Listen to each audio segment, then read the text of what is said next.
Hi, my name's Ben. I work for the Game House, and we're continuing our series on every division in the NFL, whether the teams in that division should be buyers, sellers, or neither at the trade deadline.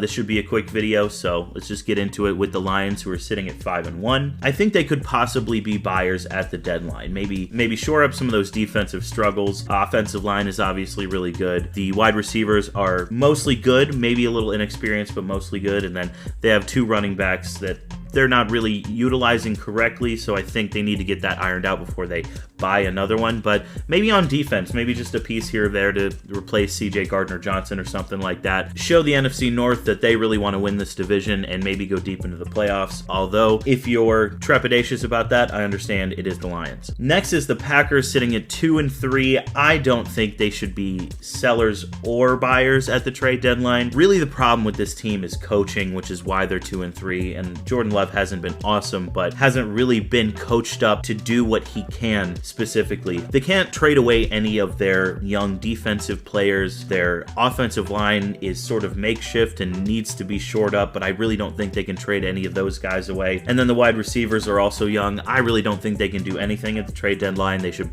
probably just stand pat and see where this season goes. Vikings are obviously going to be sellers at the trade deadline. They're firmly in the Caleb Williams race, even though they won on Sunday against the Bears. Justin Jefferson is on IR. This defense still looks awful, and they have Danielle Hunter on it. He could be someone who would be moved. I don't believe they'd move Justin Jefferson at all, even if he was healthy, but Kirk Cousins has also been the subject of trade rumors, although league sources really don't seem to think he's going anywhere. But they probably need to bottom out. This team isn't looking good, and Kirk Cousins is on the last year of his deal. Show Justin Jefferson that you really want to win while he's there. So I think they should sell, and I think the Bears should sell too, although they don't really have a lot of high-value players that they can. DJ Moore isn't going anywhere. Maybe one of those running backs they could sell. Maybe just a second stringer on defense, or something like that. But they also need to bottom out. Justin Fields hasn't been looking great. The trade stuff you're going to be looking at with the Bears is going to be after the season ends, before the NFL trade deadline, because they do also have the Carolina Panthers pick,